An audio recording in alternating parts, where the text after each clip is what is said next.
like a lot has changed in 6 or 7 years. Oh, you need to get a programmer in, or you have to do online courses or whatever, or you have to like be part of a Masonic order to get your programming certification. That was what it was going at. I'm ashamed to confess that I once thought that this might be me. Now I realize that it's you. You are the true repairman, Troy. You fix not only air conditioners, but the men who fix them. It's a trade school. It's a 2-year degree in boxes that make rooms cold. Kramer buys ZeeVee, the coming budget storm for higher education, and paying more for green AV. All that and more next on AV Week. This is AV Week, episode 677, recorded Friday, August 9th, 2024. Strategic acquisitions. This is AV Week, your weekly wrap-up of the biggest news and information from the AV world. My name is Tim Albright. I am your host. With us to discuss that news and information, Kelly Teal joins us again from SSR. Welcome, ma'am. Thank you. Thank you for having me, as always. And as far west as we can go in the States, we're going almost equally as far east, maybe a little bit farther.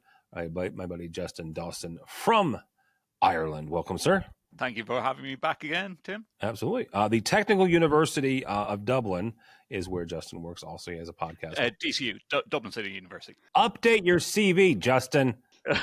Oh, you're looking at my certification. I was. He also has a podcast, which we'll talk about at the end here. So, it's summertime, so folks like Justin are hanging out and hanging in and putting up new projectors and doing refreshes. Kramer, though, is out buying businesses. Kramer has acquired ZeeVee. They are, of course, an AV over IP provider, both 10 gig and 1 gig solutions. The deal announced this week comes after apparently 2 years of discussions between the two companies.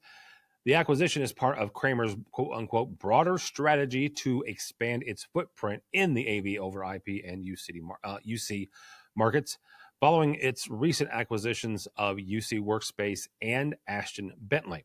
For ZeeVee, the merger offers access to Kramer's global resources and engineering talent, potentially accelerating ZeeVee's growth and innovation in the AV over IP space, as well as Kramer's leadership. Kramer emphasizes that this is a quote-unquote strategic acquisition aimed at fostering innovation rather than cutting costs. Now, this is the 1st of August.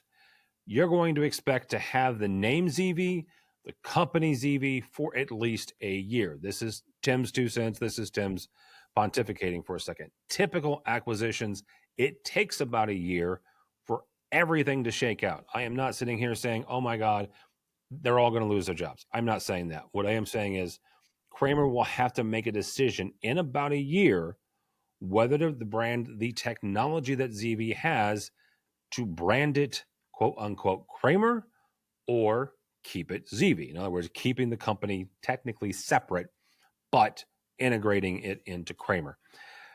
Kelly, we're going to start with you on this. When you look at acquisitions like this, where a pretty significant technology provider buys a pretty significant technology and starts, wrapping that into their portfolio, how does this help Kramer?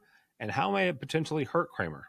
So the helping is the easy answer, right? As with most acquisitions, there's that expanded product portfolio. Yep.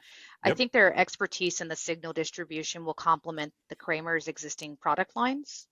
I think that will enable Kramer to offer a lot more comprehensive suite of AV solutions.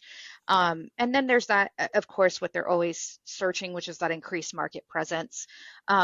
And I think Kramer's position in the AV market as it stands is potentially already attracting new customers and expanding their reach into new segments and even geographic areas. Yeah. And then, of course, enhanced technological capabilities. That can also, ZeeVee's technology can certainly strengthen Kramer's offerings, technological offerings, if you will, and particularly in areas such as signal distribution, and that could lead to an innovative product development. So they've got a lot of good coming out of this. Now, I think where it could be bad is where there's some cross-selling opportunities that normally where they would leverage their existing customer base to cross-sell their own products, they may be missing that opportunity to potentially boost revenue and market penetration. I think there's also some operational synergies here. They, if they do it right, they could achieve cost efficiencies. They could achieve, operational synergies through streamlining the process if it's done correctly. Now, on the ZeeVee side particularly, I think that it's the same situation. They're having access to these broader resources.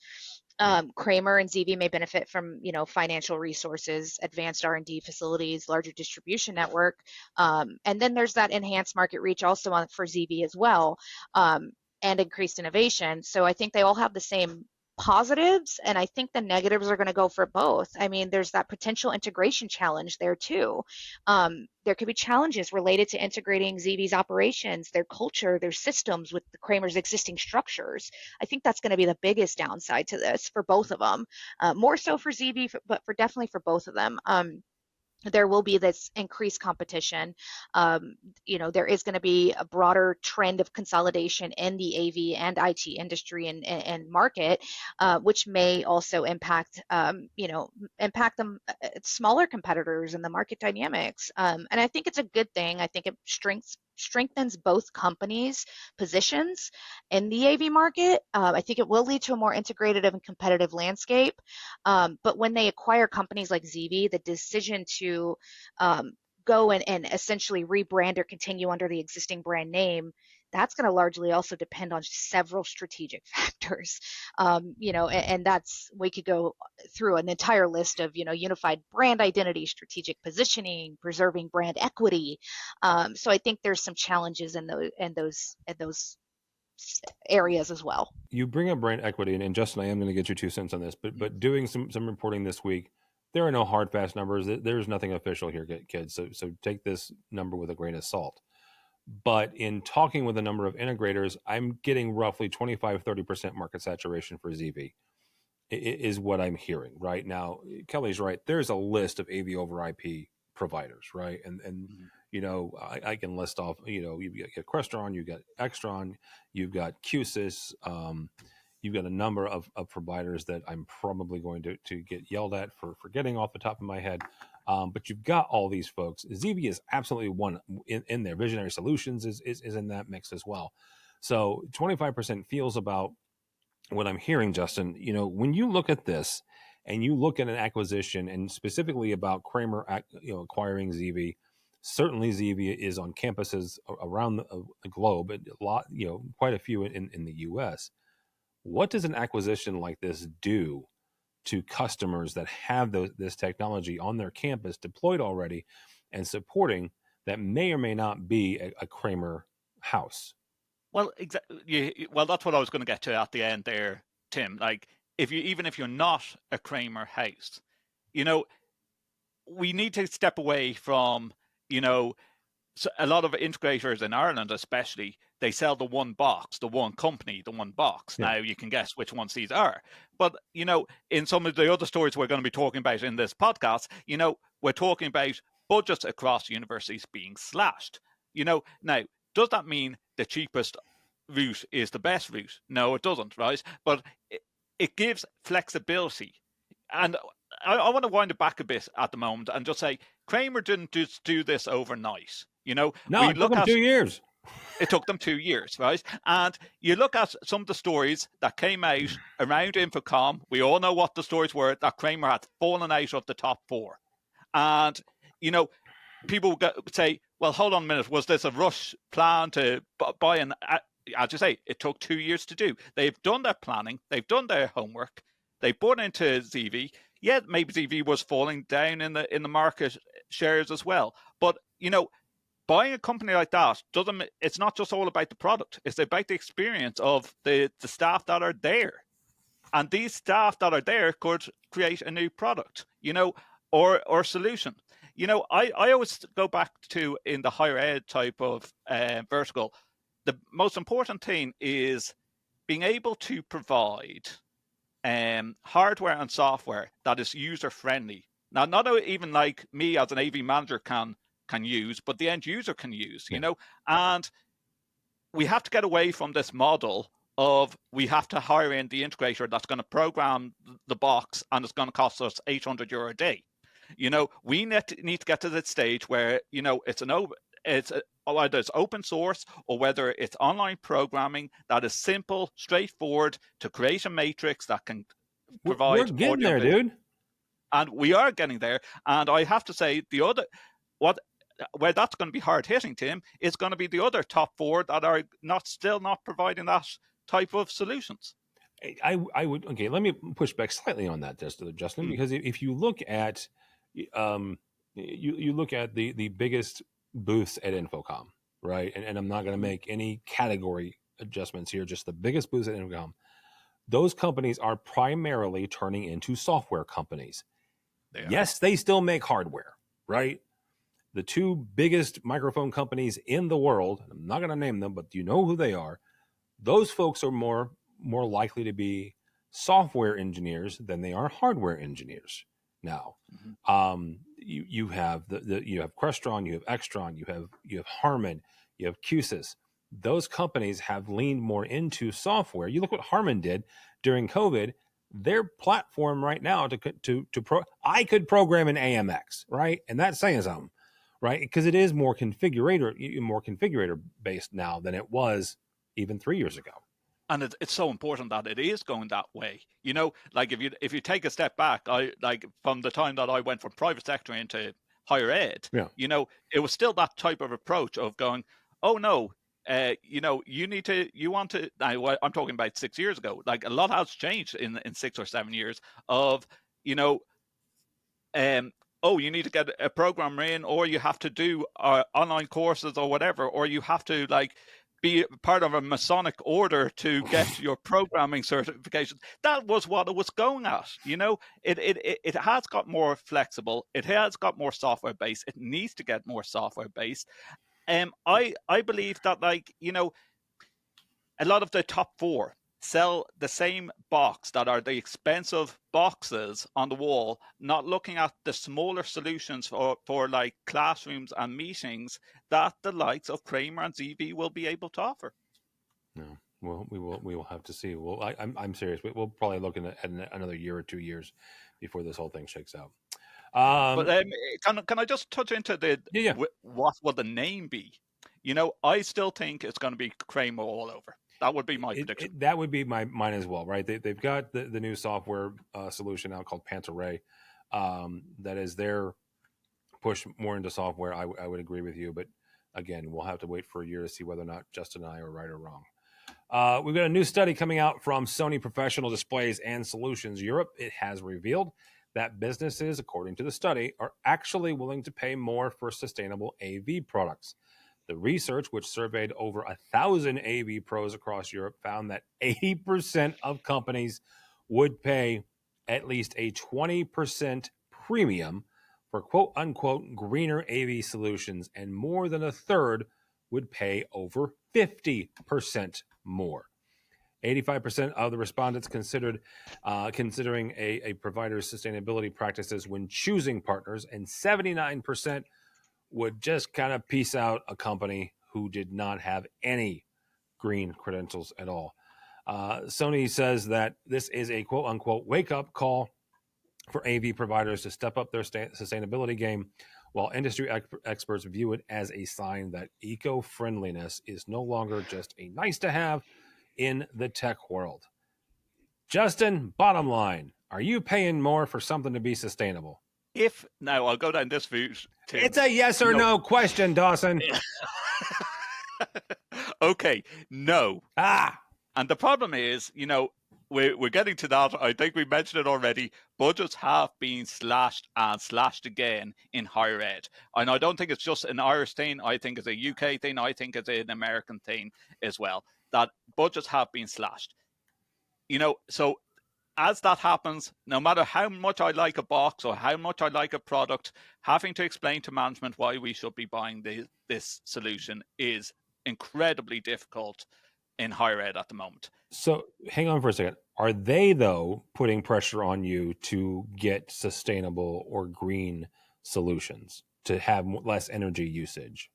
And that's the key thing. If it has less energy usage, we might stand a chance. But I think that, like, depending on what political party gets in next, like our elections might come up in the next 12 months, not even 12 months, 8 months. Yeah. You know, if there is a push for renewable energy, there's a push. If grants are offered, and I don't even mean just on higher ed, I mean across the board, if grants are offered to say to private sector and to public sector and universities that you put in these items that are sustainable, we'll give you a grant towards it. However, talking about that, on that approach, even with a grant, you're talking about 20% and 50% extra on a product to make it sustainable. You know, like that's where a push comes to shove and go, I can buy this product which isn't sustainable, that's cheaper, or I can get the grant, but it's still coming out at the same price. All right. Kelly, you're the one who talks to more customers than me or Justin. And I believe you and I have had this conversation before, but this is just another new piece of data. Are folks asking for this? Are they wanting this? And are they willing to pay for it? Willing to pay for it? That's a good question, because I think it's going to depend on several factors. If we're talking studies generally, I think studies suggest that consumers are willing to pay a premium for products and services overall that align with their values and sorry, my smart glasses are talking to me. Especially when it comes to be swept in there. If you're not watching the video, Kelly has had smart glasses on the entire time. This is the first time they've actually talked back to her. Go ahead. So yeah, I think people are willing to pay more when it comes to environmental sustainability. It's hard to pinpoint a figure without specific market research. Have people and clients, I should say, express their desire to pay more? Not necessarily. I think it's an ask. It's something that it's inquired about. I think they may be willing to pay a bit more for energy efficient products, and if you're talking about, you know, made from sustainable materials, longer lifespan, I think those premiums that range from, I think, 5 to 15% on the product and the market, they'd be willing to pay. A lot of the feedback I get is, how much less power does this product consume? Is it designed to be more energy efficient? Can it, you know, if there's a system or a display system or even a lighting system that is more expensive up front, but it's valued for the long-term savings on the, you know, for instance, the usage of the product, the bills on the electricity, you know, I think in that sense, yes, a lot of people would be willing to pay a premium. It also comes down to the material and manufacturing practices as well. So I guess it all depends on what we're talking about here, what product we're talking. Recycled and sustainably sourced materials, I think that would highly depend on the perceived value and the cost of using such materials. You know, and then the end of life considerations as well. We get asked that question quite a bit. You know, products designed for easier recycling will take back, or with take back programs, is what most of them call it. May also see a price premium because they might pay for those features to significantly contribute to sustainability. So it's really just based on brand and market trends. I do get asked a question about sustainability. I've given quite a few presentations on AV sustainability, but I haven't had a whole lot of feedback in terms of this is the premium you'd pay for it, and if those people are willing to pay that premium. Because when we're looking at it, we're looking at budget overall. And in the commercial world, which is where I'm at now, it's in the grand scheme of things, it's a little speck on the radar. Now, if we're talking multiple devices throughout the building and that makes a significant difference in budget, yes, that's when the conversation starts getting into, okay, well, just to have to have a more energy efficient product or recyclable recyclable materials, we don't want to pay that. Let's just go with the, you know, generic product that we've always used. And that's what I was going to ask you is not to be silly or crass, but, you know, at least in the States, people can talk the talk, but they vote with their pocketbook, right? Mm-hmm. They vote with the money. And I was going to ask you specifically, if it came down to, this is going to cost us X more, and this is our budget. So no, it's, being sustainable is a nice to have. It is not, it's Need to altruistic, have. but it's, we Yeah. haven't gotten to the point yet where we need to have. All right. I think it's going to depend. And right now, I can tell you with a 98% confidence, this is all based on how much consumers are prioritizing eco-friendly practices and the brand's reputation. And right now, that is not, I hate to say it, I wish it was more of a priority, but right now, it's not to most people. It's a nice thought. It would be nice to have and nice to implement, but people are leading with their wallets now, and I think that's going to be I think it's going to be that way for a while. I hope eco-friendly practices, and I hope that becomes more of a priority, but I just don't see it right now.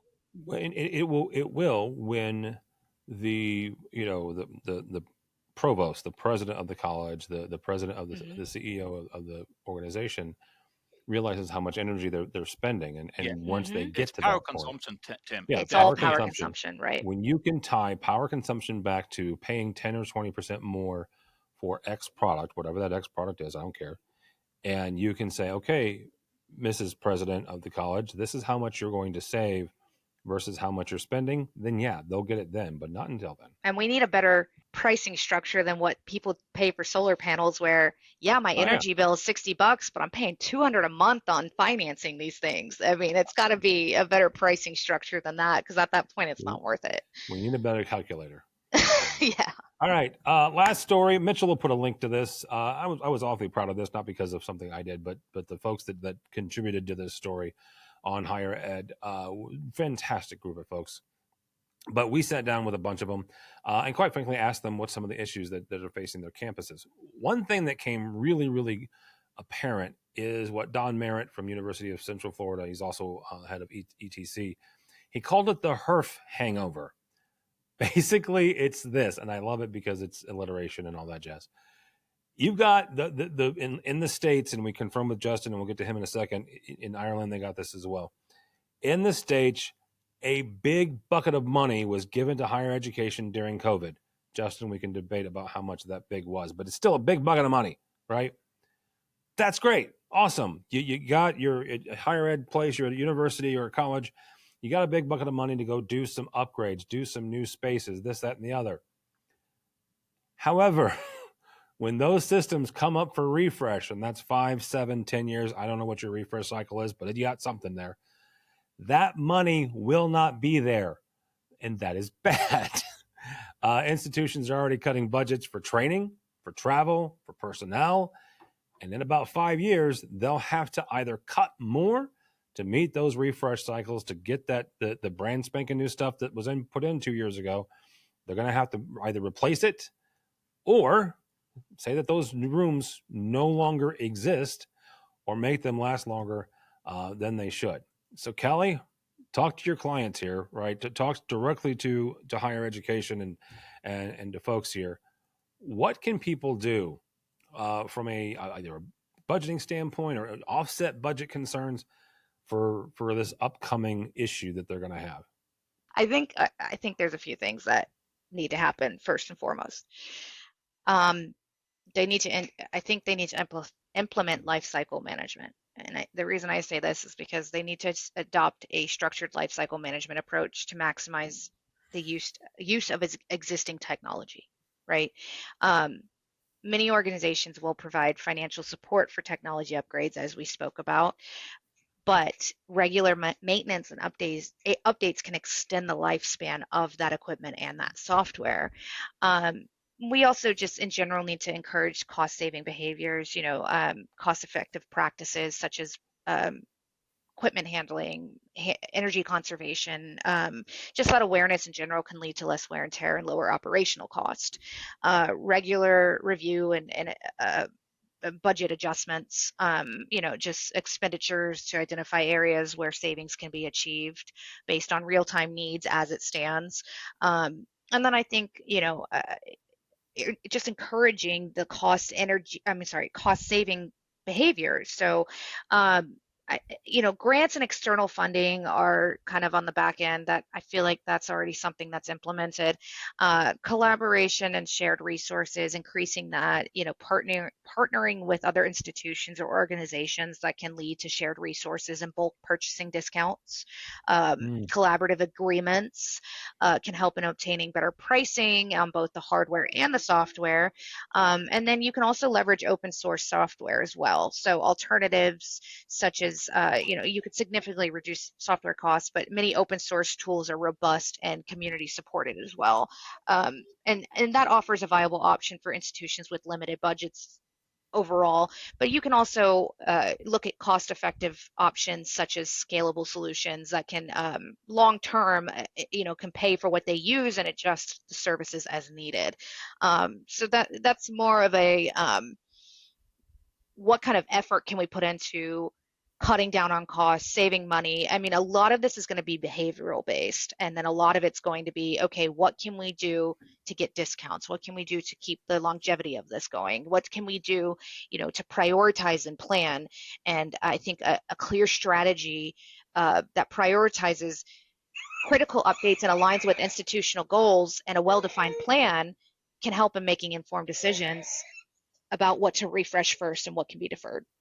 Justin, you're one of the folks that did get one of these grants and it was able to upgrade some of your spaces. What are you doing? Well, like that, what's happening in America is very similar over here in Ireland. Like we got a big wad of cash probably during the COVID and the lockdowns. Make things go online, and then all of a sudden, all that money dries up.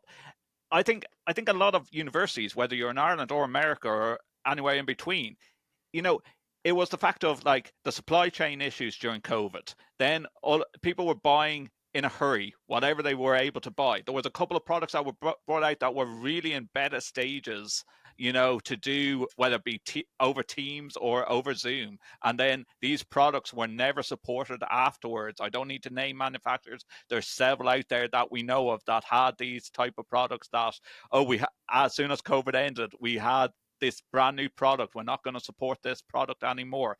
Then as soon as COVID ended, everyone was back onto campus. So this whole idea of like, do we support these Zoom rooms? Do we support these Microsoft Teams rooms? Or since we have everyone back on campus, why do we need to replace these products? And we're not going to give you money to change around these rooms. We gave you the money back during COVID. But how, to answer your question of like, how can manufacturers, how can integrators, etc., help? I think the whole idea of like, yes, we're going more AVoIP, and AVoIP has a lot of licenses. The license-based structure needs to dramatically decrease in cost. Especially companies that are charging like they might approach us as a university and go, how many students have you got? I was like, well, that's immediately knocking us out on our figures of budget, and like maybe our school might be interested in a product or a service, but the rest of the university wouldn't be. But they're still looking at the university as a whole of how many students we have involved. That structure needs to change. Also, I still go back to the manufacturers that are doing software, offer free training, offer to come over to the university and give the training, cut out all the expenses of, if I have to, for example, go over to England to do training, that's an expense that I know, like asking my management straight away, can I go over to England and do training? You're talking about being away from campus for a week on end, who's going to cover me, and then, with integrators, it's like, it's all well and good saying that, oh, well, maybe you can tier it over a 3-year period for buying these products. When you have one integrator for a university, that's very unlikely, unfortunately. All right. Y'all, thank you so much. That'll be a good place to stop it. Kelly Teal, thank you so much from SSR. How do people connect with you or SSR? SSR-inc.com. Hyphen dash, is it hyphen or dash? SSR-inc.com. And I am on LinkedIn. I believe it's under Kelly T. I got to figure out how to change that. Nothing else. And I got my daughter screaming, so I'm going to mute. All right. Mr. Dawson, good to see you as always, sir. How do people connect with you or listen to you on your podcast? I do the All Things Techie podcast. That's very easy to remember, allthingstech.ie. My personal website where you find all my social interactions is justinordawson.com. Don't go read it because it still says he works at the Technical University of Dublin and not Dublin City University.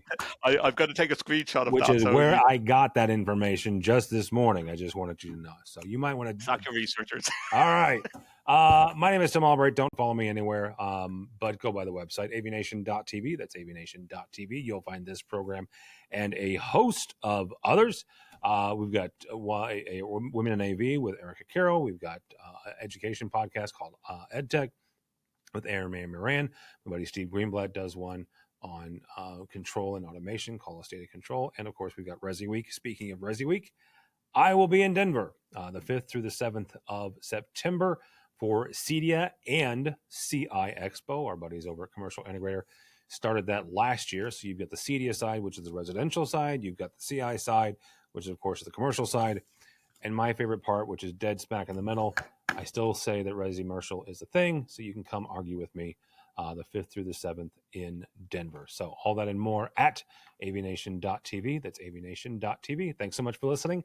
Thank you so much for watching. That's all the time we have for AV Week. The network for the AV industry. What are you listening to? This is AV. This is AVNation. This is AVNation.